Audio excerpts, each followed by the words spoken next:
우리 참 안타까운 일이 전국에 중계방송이 됐는데요, 서울의 국보 1호인 숭례문이 불에 타는 것을 모두 다 봤습니다.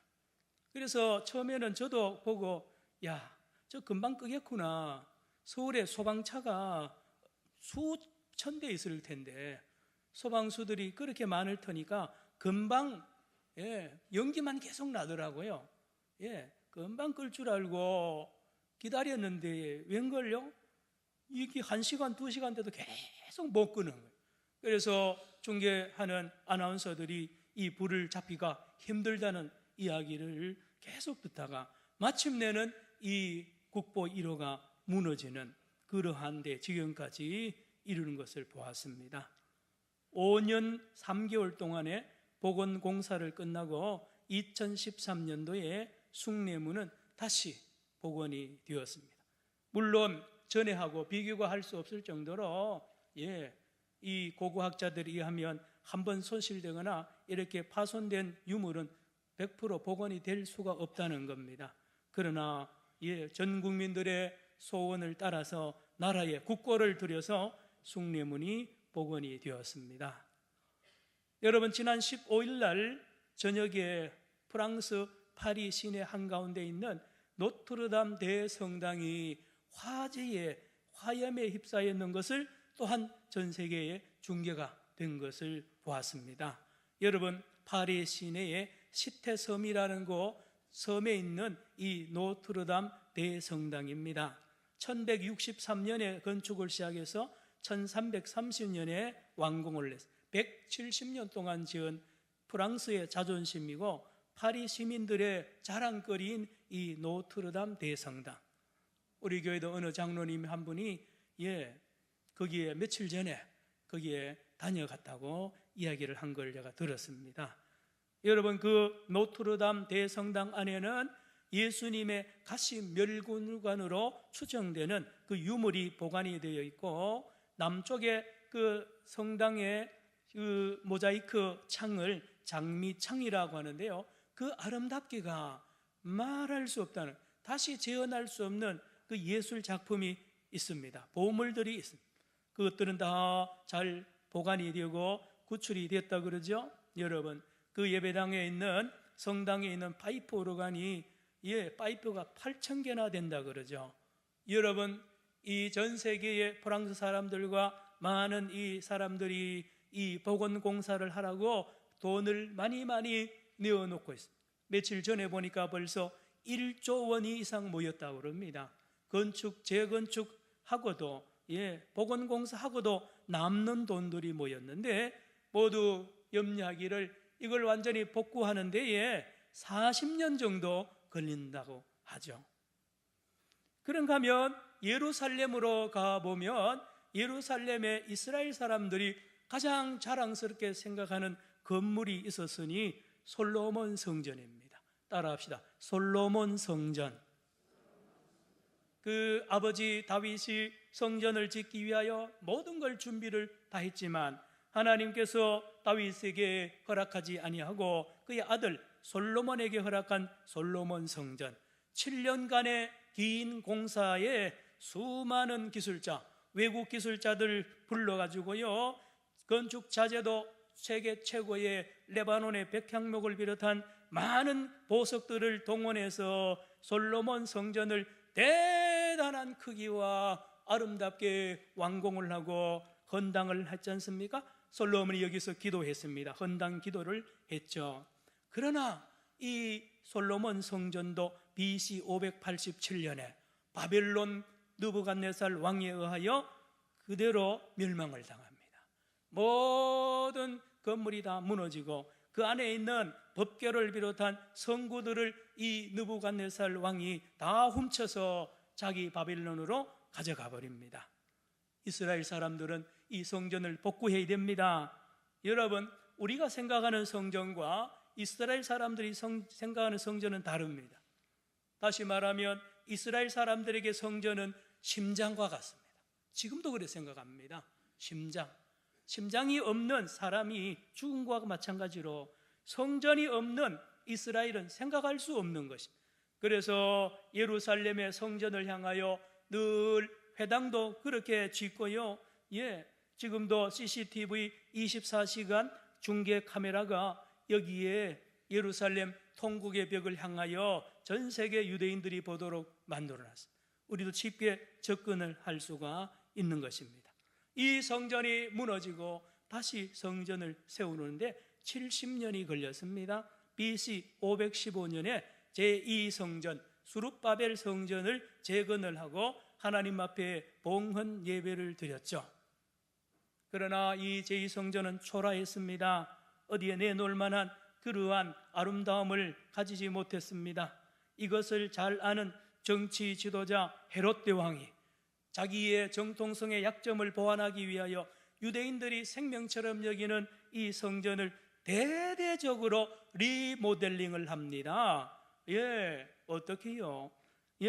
대리석을 저 멀리서 가져오는데요, 대리석 길이가 무려 12m입니다. 원석입니다.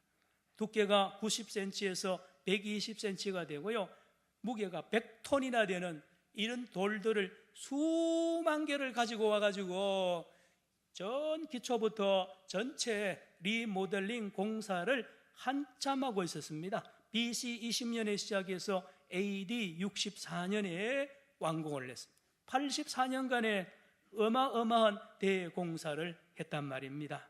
오늘 예수님께서 본문은 그 대공사 중인 이 성전을 지나치다가 하시는 말씀을 기록하고 있는 것입니다. 여러분, 그런데 말입니다, 64년도에 완공하자마자 70년, 6년 뒤에 이 대단한 제2의 성전, 수룹바벨 성전, 헤롯이 리모델링한 이 성전이 폭삭 주저앉습니다. 돌 하나도 돌 위에 남지 않도록 바로 로마의 티투스 장군이 거느린 이 군대가요, 이 성전을 완전히 무너뜨립니다. 그리고 그 안에 있는 기물을 훔쳐가지고 로마로 가져갑니다. 로마 개선문에 보면 이 로마 군인들이 여기서 훔쳐간 이 등대를 메고 가는 조각을 볼 수가 있는 것입니다. 여러분, 이렇게 허무하게 무너질 수가 있느냐 말입니다. 이스라엘 사람 입장에서는 하루라도 속히 이 무너진 성전을 재건하는 것이 꿈에도 소원입니다. 자, 그런데 이 성전 2000년이 지난 지금까지 재건이 되지 않고 있습니다. 돈이 없어서 아닙니다. 기술자 없어서 아닙니다. 다 있습니다. 기술자도 있고 돈도 있고요, 땅도 있습니다. 그런데 하나님께서 이 성전 재건하는 것을 허락하지 않는 것입니다. 이 비밀을 우리가 알아야만 됩니다.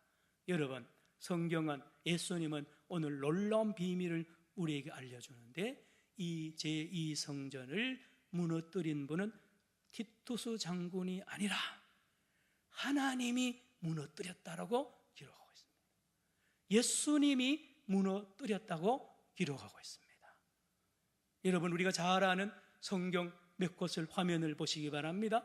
마태복음 27장 51절, 마가복음 15장 37, 38, 누가복음 23, 44절, 45절에 여러분 다 똑같은 말씀입니다. 화면을 보여주시기 바랍니다. 마태복음 27장 읽기만 하면 됩니다. 시작.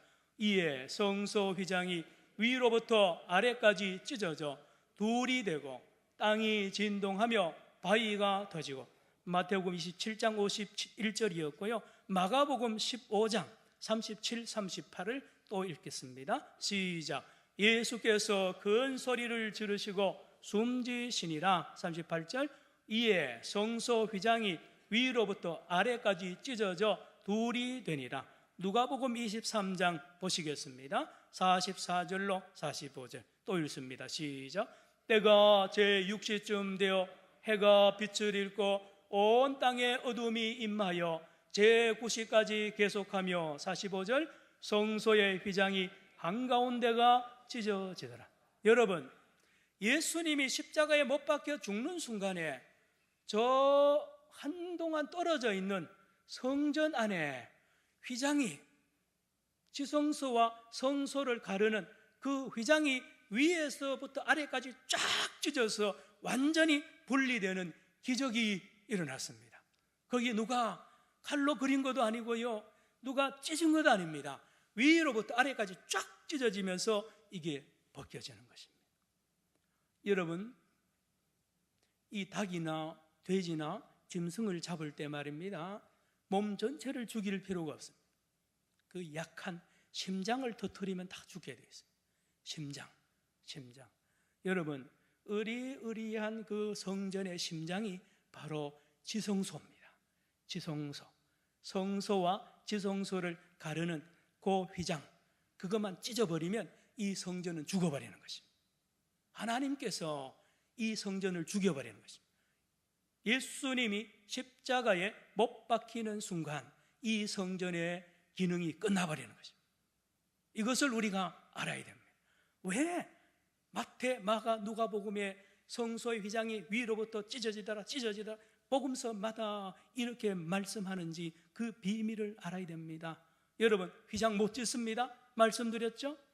이 휘장은요, 청색, 자색, 붉은색 하는 실을 꼬고 해가지고요, 천을 만듭니다. 그리고 또 천끼리 서로 연결해서 두께가 10cm에서 15cm 됩니다. 높이가 15m 정도 되는데 이거를요 못 찢습니다. 절대로 안 찢어져요. 사람의 힘으로 안 됩니다. 랍비들의 연구에 하면 황소 2마리를 양쪽에 메고 이거를 묶어가지고 찢어도 안 된다는 거예요. 대단한 힘을 가지고 있는 이 휘장이 위로부터 아래까지 아무도 손 안 댔는데 쫙 찢어지는, 예수님이 돌아가실 때 말입니다. 그리고 위에서부터 아래로 찢어졌다 그러죠. 다 밑에서 찢는데 위에서부터 아래로 찢었다는 것은 하나님이 찢으셨다는 것입니다. 하나님이, 예수님이 찢으셨다는 말씀을 우리에게 하고 있습니다. 그 방에는요 아무도 못 들어갑니다. 제사장과 대제사장만 들어갈 수 있는데 그들이 왜 성소의 휘장을 왜 찢겠습니까? 여러분 따라합시다. 하나님이 찢으셨습니다. 그렇습니다. 예수님이 십자가를 지신 이유가 성전을 끝내려고, 성전의 기능을 끝내려고 예수님이 십자가를 지셨다고 말씀하고 있습니다. 오늘 17절을 보시기 바랍니다. 17절이 굉장히 난해 구절로 되는데요, 보세요. 17절 화면에 보여주십시오. 같이 읽습니다. 시작. 제자들이 성경 말씀에 주의 전을 사모하는 열심히 나를 삼키리라 한 것을 기억하더라. 6월절이 돼서 예수님이 성전에 들어가서 이제 기도하고 또 제사에 참여하려고 왔는데 예수님의 속을 발칵 뒤집어지는 현장을 예수님이 봅니다. 장사꾼들이요 성전 앞마당까지 들어와서 돈을 바꾸는가 하면 양과 염소를요 매점 매석하고요 전매 사업으로 많은 이익을 추구하는 장사하는 집으로 완전히 성전이 변질되는 그 현장을 보고, 아이고 그래 원래 너희들이 그러니까 알아서 해라 그러고 가버리듯. 그럴 수도 있어요. 제자들이 말립니다. 예수님 왜 이러십니까? 저 사람은 원래 저런 사람들이 지나갑시다, 못 본 척 하세요 라고 제자들이 말렸을 거예요. 그런데 아무도 못 말립니다. 예수님의 눈에 불이 떨어집니다. 채찍을 만들어가지고 놓고 놀아요. 그 소를 다 쫓아내고 상을 뒤집어 엎고 말입니다. 그 관리들이, 제사장들이 봤을 때는 난동을 피우는 거예요. 완전히 쑥대밭을 만들어버립니다.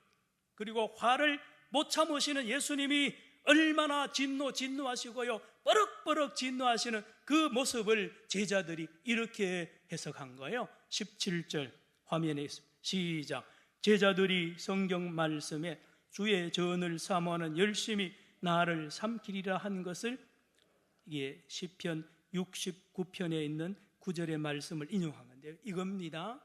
이 뭐냐, 여러분 예수님은 성전 때문에 죽었습니다. 성전을 향하여, 성전을 내가 무너뜨리고 성전을 내가 3일 만에 다시 일으키리라는 그 말, 감히 성전을 모독을 하다니. 그래서 예수님 재판의 모든 과정에 항상 등장하는 것이 증인을 세우는데, 저 예수가 성전 모독한 걸 네가 이야기해보라. 그래 맞습니다. 예수가 가르칠 때마다 성전 무너뜨리겠다고 3일 만에 다시 일으키겠다고 내가 하는 걸 다 들었습니다. 들었습니다. 그러니 이 산헤드린 재판정에서 더 이상 물을 필요가 없어요. 성전을 향하여 모독하는 자는 바로 신성을 모독하는 것입니다. 여러분, 예수님이 그 장사하는 모습을 보고 그냥 지나갔더라면 안 죽습니다. 그래, 잘해 먹고 잘 살아라. 성전이 뭐 소똥이 가득하든지 뭐 부정부패 가득하든지 나는 모른다 그러면 예수님이 죽을 필요가 없어요. 그런데 예수님은 한치도 물러나지 않고요, 강력하게 이 세력과 싸우다가 결국은 십자가를 진 것은 바로 이것입니다. 여러분, 이게 우연히 일어난 것이 아니라 예수님이 이 땅에 오기 전부터 이 일을 하러 오셨습니다. 성경을, 복음서를 자세히 보세요. 예수님은 갈릴리 바다에서 많은 제자를 기르고 점점 예루살렘으로 향합니다. 예루살렘으로 올라가면, 예루살렘에 올라가는 목적이 있다. 가면 내가 체포당한다는 것이. 왜요? 성전을 무너뜨리러 내가 가야 되는데 성전을 무너뜨리는 걸 제사장들이 보고 가만히 있겠냐 말이에요. 레위인들이 가만히 있겠냐, 사두개인들이 가만히 있겠느냐 말이에요. 그래서 내가 올라가서 예루살렘에 성전 무너뜨리러 올라가다가 제자들, 많은 이 예루살렘의 지도자들에게 체포당해서 장로들에게 대제사장에 체포당하고 재판받고 사형을 당하고 내가 3일 만에 살아나야 될 것을 아주 나중에 제자들에게 비로소 가르친다는 말씀을 하고 있습니다. 여러분, 예수님이 이 성전을 다시 재건하려는 놀라운 목적이 없더라면 예수님은 죽지 않았다고 그랬습니다. 여러분, 그런데 예수님이 결국은 성전을 향하여 이런 선포를 하시고 실제로 십자가에 달려 죽으실 때에 말씀을 보신 대로 성전의 휘장이 쫙 찢어지는 놀라운 일을 주님이 하셨습니다. 이 무슨 뜻입니까? 여러분, 그 수천 년 동안의 집을 성전 삼는 시대를 끝내는 거죠. 그리고 새 시대를 엽니다. 신약 시대, 새 언약 시대를 여는데 이 시대는 더 이상 이 집에서 예배드리는 시대가 끝나는 것입니다. 어떻게요? 더 이상 집에서 대제사장, 제사장들의 도움을 받을 필요도 없습니다. 제물이 필요 없는 완전히 새로운 그러한 제사를 주님이 이루시는데 그것은 바로 예수님이 당신이 성전이 됨으로 이 모든 일을 이루신 줄로 믿으시기를 바랍니다. 성전, 신비한 성전입니다. 전의 성전은요 밤에 못 갑니다. 여러분, 예루살렘 성전에요 12시에 못 가요. 정해놓은 시간이 있어요. 문 여는 시간이 있고요, 문 닫는 시간이 있습니다. 그리고 예루살렘 외에는 안 됩니다. 하나님 만나려면 반드시 예루살렘을 가야 돼요. 저 외국에 있는 유대인들이 예루살렘으로 가야 된다니까요. 못 만나요, 하나님. 그리고 반드시 제물을 가지고 가야 되고 제사장과 대제사장의 도움을 받아야 겨우 하나님을 만날 수 있는 이 시대를 예수님이 휘장을 찢음으로 끝났다고 선포하시고 당신이 부활하심으로 말미암아 참 성전이 되셔서 누구든지 내가 곧 길이요 진리요 생명이 나로 말미암지 않고는 누구께로요? 아버지께로 올 자가 없느니라 그랬습니다. 여러분, 예수님이 마치 무슨 시대를 열었습니까? 이제는 예루살렘에 갈 필요 없습니다. 이 산에서도 필요 없고 저 산에도 필요 없습니다. 누구든지 신령과 진정으로 언제든지 어디서든지 누구든지 하나님을 만날 수 있는 위대한 시대를 우리 주님이 여신 줄로 믿으시기 바랍니다. 여러분, 오늘 저와 여러분이 이 부산에서 예배 드릴 수 있는 것 예수님 때문입니다. 예수님이 안 왔다면 지금 우리는 짐을 싸들고 가방을 메고 예루살렘으로 가서 하나님 앞에 예배 드려야 되는데 오늘 이 자리에서도 예배 드릴 수 있는 것은 우리 예수님이 바로 살아있는 성전이 되시기 때문인 줄로 믿습니다. 그렇습니다. 예수님, 여러분, 예수님이 여러 직업이 있는데 목수로 오셨다. 목수. 가만히 생각해 보면요, 예수님은 집 짓는 전문가세요. 그런데 예수님이 지은 집은 이 땅에 보이는 집이 아닙니다. 그런데요, 예수님이 지은 집은 보이지 않고 움직입니다. 움직이는 집. 겨우 요즘 텐트를 생각하는데, 여러분, 예수님은 살아서 움직이는 성전이세요. 그래서 우리가 갈 필요가 없어요. 예수님이 오십니다. 예수님이 이 부산에 오시고요, 예수님이 찾아갑니다. 성전이 전에는요, 성전을 찾아서 예루살렘에 갔지만 이제는 그런 시대가 끝났습니다. 성전 되시는 예수님께서, 살아계신 예수님께서 움직이셔서 우리가 있는 곳이면 어디든지 찾아오십니다. 할렐루야. 남극에 가 있어도 예수님 찾아오세요. 저 북극에 가도 찾아오십니다. 땅 속에 들어가도 예수님은 거기에 성전이 되어서 우리를 찾아오신다는 말씀입니다. 여러분, 한국 사람도요, 다 예수님을 만날 수 있고요, 나도 여러분도 다 죄인도 만납니다. 여러분, 가난한 사람도 만납니다. 여러분, 예수님의 움직이는 성전 되심을 깨달아야 됩니다. 언제든지 만날 수 있습니다. 여러분, 열려있는 성전이에요. 365일 열려 있습니다. 24시간 열려 있습니다. 언제든지 주님을 찾고 주님 안에 들어가면 하나님을 만날 수 있는 살아계신 성전이 예수님인 줄로 믿으시길 바랍니다. 그리고 차별을 하지 않는 성전이에요.